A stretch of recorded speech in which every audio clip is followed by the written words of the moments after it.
नया UDC PR लगा तो हाई राइज पुणे के लिए न्यू नॉर्म बन चुका है, जिसके चलते कॉम्प्रोमाइज क्वालिटी के भी घर बनना चालू हुए, जिसमें डेवलपर कहीं ना कहीं बहुत सारे डेवलपर्स को आप देखेंगे वो एक प्रमोटर बन के रह गया। यानी कि जो 1 BHK 2 BHK का एवरेज प्राइस आ रहा था, जो 700-800 स्क्वायर फीट तक के लॉन्चेस थे, वो कम आ रहा था। ऐसी वीडियो बनाने के लिए हम लोग तमाम एफर्ट भी लेते हैं, तो इसके लिए वीडियो लाइक कर लीजिए। अगर आपने अभी तक सौदागर को सब्सक्राइब नहीं किया है तो सब्सक्राइब करके बेल आइकन प्रेस कर लीजिए। नमस्कार साथियों, स्वागत आप सभी का सौदागर के आज की इस नए वीडियो में। साथियों, आज इस वीडियो में चर्चा करेंगे आखिर पुणे रियल एस्टेट का हालचाल क्या है, किस तरफ जाने वाला है। इस वीडियो को आखिरी तक देखें जिससे आपको तमाम चीजों की जानकारी मिल सके और आप अपना मशवरा भी हम तक शेयर कर सके। देखिए, पुणे रियल एस्टेट की अगर आप बात करें तो ना सिर्फ पुणे रियल एस्टेट, पूरे इंडियन रियल एस्टेट में एक नई ऊर्जा मिल गई कोविड के बाद से। आखिरकार कोविड में ऐसा क्या हुआ, एक सबसे बड़ी चीज ये हुई कि लोगों को घर की वैल्यू समझ में आई कि यार घर बड़ा होना चाहिए और अपना घर खुद का होना चाहिए, जिसके चलते लोगों ने अपना घर बड़े साइज में लेना स्टार्ट किया। और तब से अगर आज तक देखें तो रेट लगातार बढ़ते ही जा रहे हैं। और एक चीज और आप समझें कि बड़े घर का कंसेप्ट इसलिए भी बढ़ा क्योंकि हाइब्रिड मॉडल पे लोग काम करने लगे, कुछ लोग वर्क फ्रॉम होम करने लगे। इसके चलते भी लोगों ने बड़े घर की तरफ जो है डिमांड दिखाया और मार्केट ने उसे पूरा भी किया। यानी कि नए नए लॉन्चेस जो है आपको बड़े हाउसेज में दिखने लगे। अब यहाँ पर देखिए, जब बड़े घर आए तो इसके साथ एक नया बदलाव और आया इसी दौरान, यानी कि जस्ट कोविड और इसके बाद ही नया यूडीसी पीआर लगा, यानी कि unified development control and promotional rule. इसके अंतर्गत क्या हुआ कि जो एफएसआई के रूल रेगुलेशंस है उसमें बदलाव लाए गए, जिससे कि ज्यादा एफएसआई अलग अलग कैटेगरीज के चलते जो है डेवलपर यूज कर सकता है। अब इससे हुआ क्या, जहां पे पुणे में आप देखते थे कि 10 माले के, 11 माले के, 12 माले के बिल्डिंग आपको चारों तरफ ऑन एन एवरेज दिखते थे, कहीं कहीं पे आपको कुछ हाई राइजेस दिखते थे, लेकिन पिछले 4-5 सालों में अगर आप देखें तो हाई राइज पुणे के लिए न्यू नॉर्म बन चुका है। यानी 20-22 माले की जो बिल्डिंग है वो एक तरीके से एवरेज हो चुकी है। अब 35, 40, 45 माले तक जो है लॉन्चेज आपको देखने को मिल रहे हैं। इसके पीछे कारण यही है कि लोगों को ज्यादा से ज्यादा फ्लोर स्पेस इंडेक्स मिल रहा है, फ्लोर एरिया रेशियो, जो लोग नॉर्थ में है उसे फार के नाम से जानते हैं। तो इसके चलते नए नए लॉन्चेज सिर्फ ऐसे नहीं हो रहे हैं कि बड़े हाउसेज में आ रहे हों, पर उनकी हाइट भी ज्यादा है, वहां पे ज्यादा डेवलपेबल एरिया उनको मिल रहा है। अब ये यूडीसीपीआर के कारण हमने आपको क्यों बताया, इसके कारण जो नया डेवलपेबल एरिया मिल रहा है, इससे एक चीज आ रही है, जब आपको ज्यादा एफएसआई मिल रहा है, आप ज्यादा हाइट पे घर बना रहे हैं, तो इससे दो चीजें निकल के आ रही हैं। एक तो आपको कंस्ट्रक्शन टाइमलाइन बढ़ाना होगा। क्यों?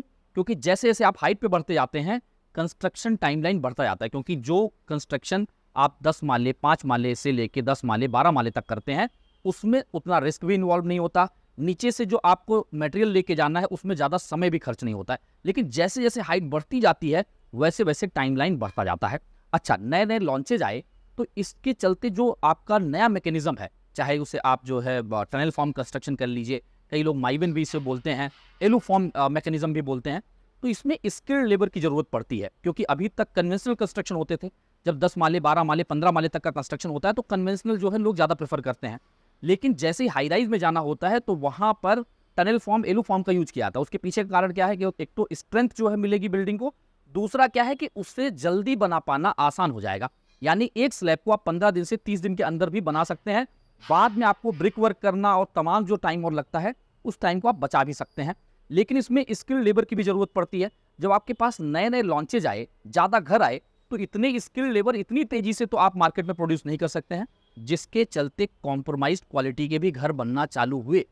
और जो लॉन्चेज लोग ले आके ला रहे थे उनका ये था यार चलो ठीक है, हमने जो पुराने प्रोजेक्ट बनाए हुए हैं उसमें 3 साल लगे हैं, इसके लिए 3.5 से 4 साल पकड़ लेते हैं। लेकिन जब आपका हाइट बढ़ता गया तो ये टाइमलाइन लोगों के ब्रेक हुए। यानी कि बहुत से ऐसे प्रोजेक्ट आज की डेट में आप देख पा रहे होंगे जहां पर पोजीशन टाइमलाइन निकल चुका है और अभी भी प्रोजेक्ट में पोजीशन नहीं आए हैं। उसके पीछे का यह भी एक सबसे बड़ा कारण है कि जो असेसमेंट था एक तरीके से डेवलपर का, वो असेसमेंट फेल हुआ क्योंकि एक नए तरीके से मार्केट इवॉल्व होकर सामने आया। इसके अगर अगले कारणों पे चलें तो जब आपका माल जो है तेजी से बिकता है, नई इन्वेंट्रीज मार्केट में आती हैं, बड़े साइज के घर आते हैं, तो उसको बेचने के लिए भी नई नई स्ट्रेटजीज यूज होती हैं, जिसमें डेवलपर कहीं ना कहीं, बहुत सारे डेवलपर्स को आप देखेंगे वो एक प्रमोटर बन के रह गया। यानी कि उसने इस पे ज्यादा फोकस किया कि ज्यादा इन्वेंट्री को बेचा कैसे जाए, रेदर कि इसको कंस्ट्रक्ट कैसे करेंगे, उस टाइमलाइन में कैसे डिलीवर करेंगे, उसको क्वालिटी कैसे देंगे।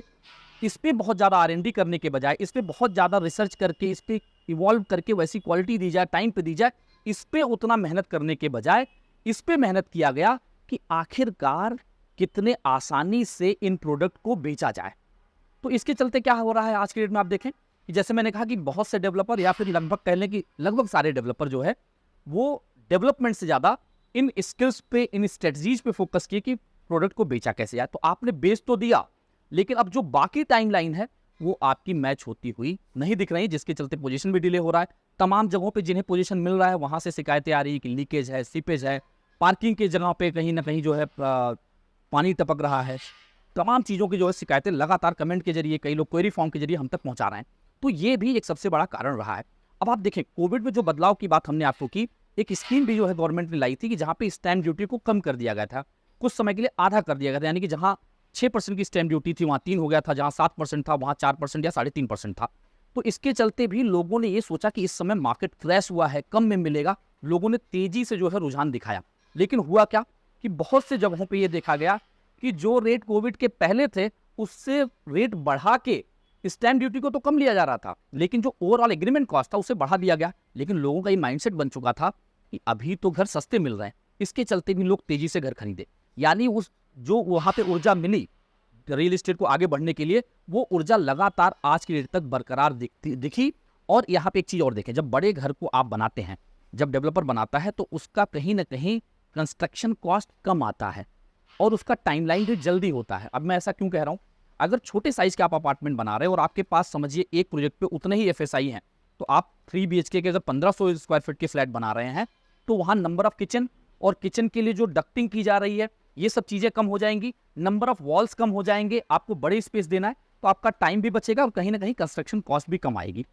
अब यहाँ पर उसको मैच करने के लिए कई बार ऐसा आप देखे होंगे कि जो बड़े साइज के अपार्टमेंट होते हैं उनका एवरेज कॉस्ट जो है वो कम होता है, और जो छोटे साइज के अपार्टमेंट होते हैं वहां पर लोगों को लगता है कि नहीं यार ये तो सस्ते में हमें मिल जाएगा, लेकिन जो बड़े साइज के अपार्टमेंट है उसमें महंगा लगता है क्योंकि एरिया बड़ा होता है। लेकिन अगर आप एवरेज कॉस्ट निकालते थे तो छोटे फ्लैट के जो है पर स्क्वायर फीट रेट ज्यादा दिखते थे और बड़े फ्लैट के कम दिखते थे, क्योंकि वो बड़े साइज में होता था, कम बायर होते थे, उनको बेचने के लिए कहीं ना कहीं उसे सस्ता करके बेचते थे। लेकिन ये कोविड के बाद पहली बार ऐसा देखने में आया कि बड़े साइज के अपार्टमेंट का जो एवरेज प्राइसिंग है वो अपवर्ड दिखा। यानी कि जो 1 BHK 2 BHK का एवरेज प्राइस आ रहा था, जो 700-800 स्क्वायर फीट तक के लॉन्चेस थे, वो कम आ रहा था। और जो एवरेज प्राइस बड़े साइज के अपार्टमेंट थे, यानी कि 1200 के ऊपर थे, 1300, 1500, 2000 स्क्वायर फीट, 2500 स्क्वायर फीट, वहां पर एवरेज प्राइसेस बढ़ गए। ऐसा क्यों? क्योंकि जो बायर खरीदने आ रहा है 2000 स्क्वायर फीट, जो बायर खरीदने आ रहा है 2200 स्क्वायर फीट, उसके पॉकेट में पैसा है।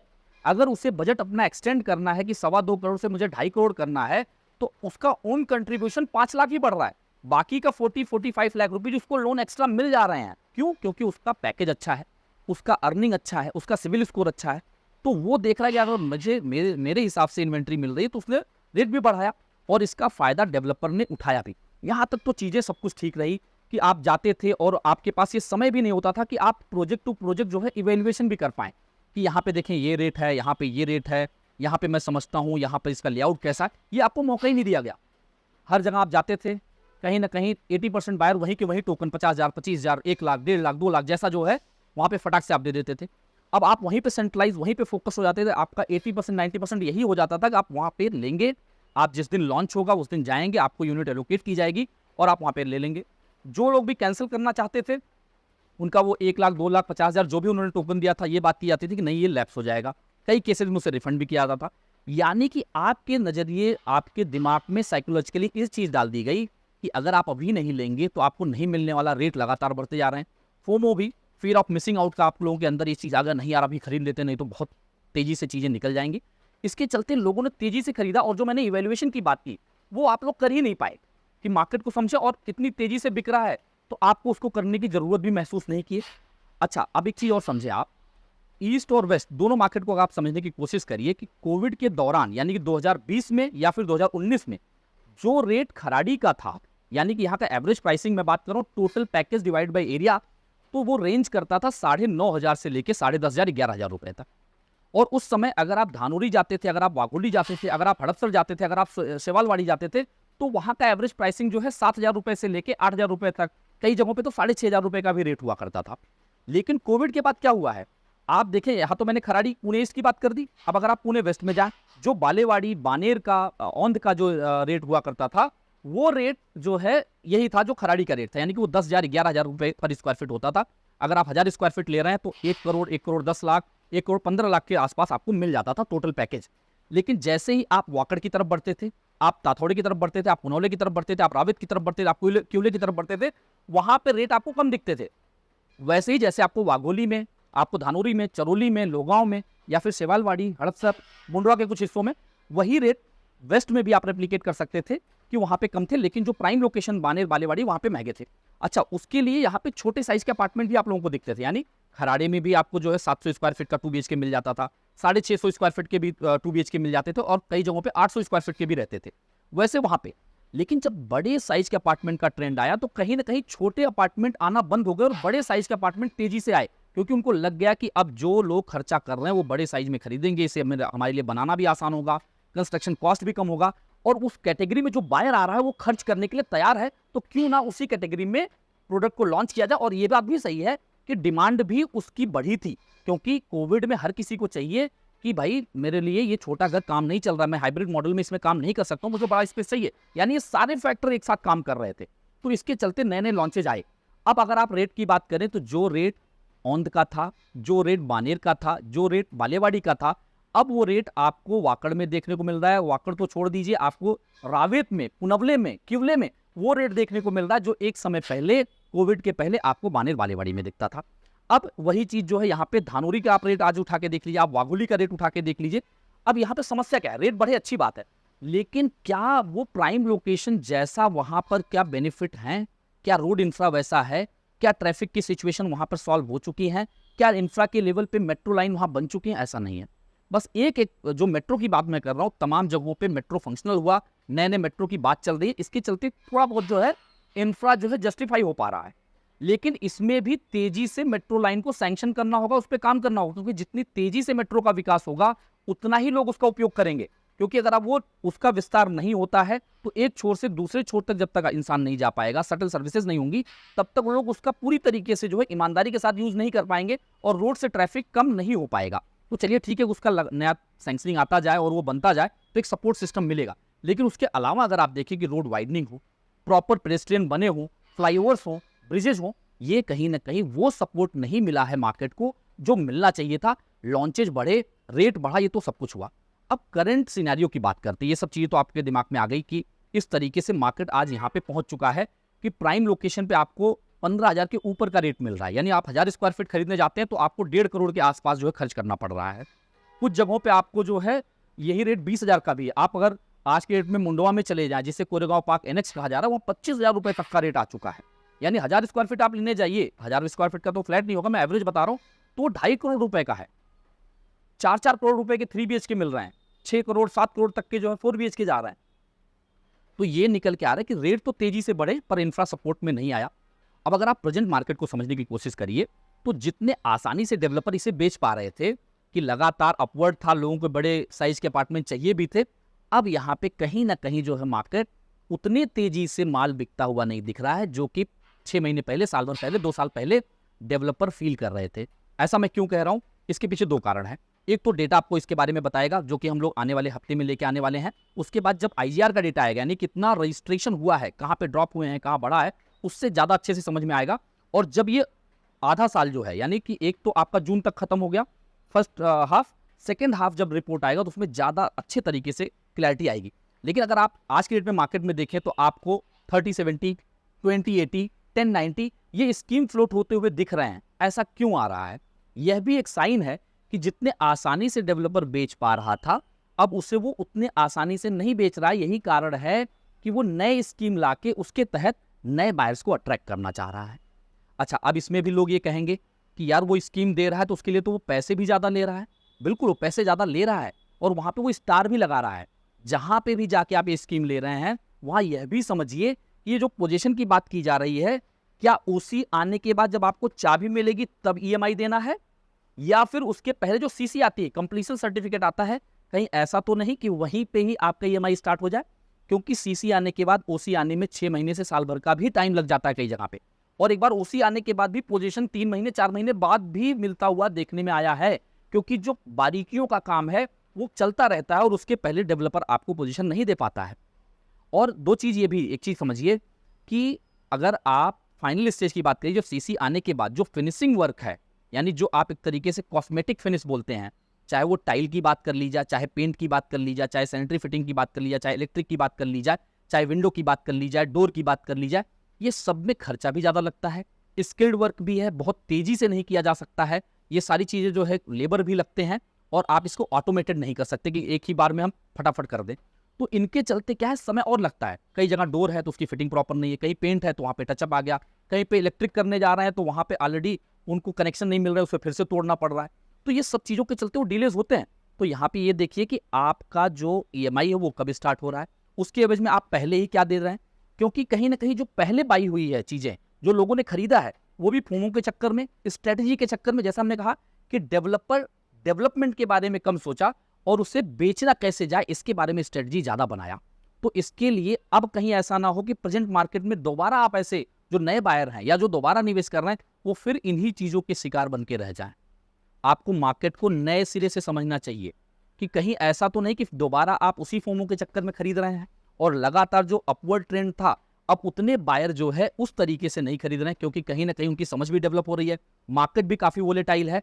और अब ये भी है कि जितना डिमांड एक प्राइम लोकेशंस में बना था, जिनके पास भी बजट था उन्होंने खरीद लिया। अब कोई नया ऐसा चेंजेस नहीं आ रहा कि जिसके चलते वो लगातार उसी पेस में बाइंग हो।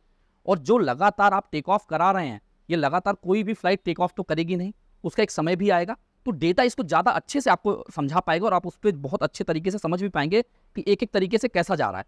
लेकिन यहाँ से ये बात निकल के आ रही है कि बायर के लिए, यानी जो आप अपनी जेब से पैसा निकाल देते हैं, कहीं भी पहुंचते हैं, बस आपने टोकन दे दिया, कहीं भी पहुंचा आपने बुकिंग कर लिया, इससे आपको बचना होगा। आपको मार्केट को जमीन से समझना होगा, माइक्रो लेवल पे समझना होगा कि ये जो चीज़ लॉन्च हो रही है, जो चीज़ बता रहे हैं, इसमें रियलिस्टिक टाइमलाइन कितना लगने वाला है, इसमें कहाँ कहाँ लूप होल्स हैं, कहाँ पे आपकी क्वालिटी कॉम्प्रोमाइज़ हो सकती है, नहीं हो सकती है, जो आप पैसा दे रहे हैं क्या वो वाजिब है या नहीं है। ये सारी चीज़ें लोकेशन के नज़रिए से भी समझ के और इसके बाद अपनी जेब से पैसा निकालिए। आपने पैसा निकाल दिया, फिर वो पैसा आपके पास नहीं आएगा और आप 1 लाख 2 लाख जो निकाल दे रहे हैं उसको बचाने के चक्कर में आप जो है पूरा पैसा निवेश करके खरीद लेंगे और बाद में आपको पता चलेगा कि अरे यार इसमें तो ये कमियां हो गई, मेरे हिसाब से नहीं, अभी मैं क्या बैकआउट कर सकता हूँ, कैंसिलेशन के चार्जेस लग रहे हैं, पैसे रिफंड लेने के लिए आपको तमाम जो है चीज़ें झेलनी पड़ रही हैं। क्योंकि ऐसे ही क्वेरी हम लोगों के पास आते हैं कि अभी क्या किया जाए। तब पछताए का होता है जब चिड़िया चुग गई खेत। तो आप पहले रिसर्च करिए, समझिए और उसके बाद ही अपने पॉकेट से पैसा निकालिए। और कहीं भी आपको सौदागर की मदद लगती है तो सौदागर आपकी मदद करने के लिए तैयार है। उसके लिए हमने क्वेरी क्वेश्चन फॉर्म का लिंक भी डिस्क्रिप्शन में दिया हुआ है। पहले आप समझिए, अपने लेवल पे भी जाइए, ग्राउंड पे देखिए और उसके बाद अपना निर्णय लीजिए। और फ्यूचर कैसा हो सकता है इसे आप कमेंट में लिख के बता दें, क्योंकि जब आएगा हमारा डेटा एनालिसिस का वीडियो तो उसमें हम इस पे भी फ्यूचर पे, भविष्य पे भी चर्चा करेंगे। लेकिन उसके पहले हम आपका भी नज़रिया जानने की कोशिश करेंगे, क्योंकि आप तमाम लोग जो है अपने नज़रिए से भी मार्केट को देख पा रहे हैं, समझ पा रहे हैं और काफ़ी हद तक जो आप इसे इवेल्युएट भी कर पा रहे होंगे। बाकी जो बायर हैं, बाकी जो व्यूअर हैं, उनको भी आपके मशवरे का जो है इंतजार रहेगा। कमेंट में लिख के बताएं। उम्मीद करते हैं आप सभी को वीडियो पसंद आया होगा।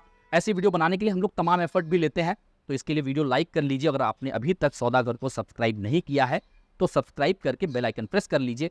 जल्द मिलेंगे एक नए वीडियो के साथ, एक नई इन्फॉर्मेशन के साथ। तब तक के लिए धन्यवाद, नमस्कार।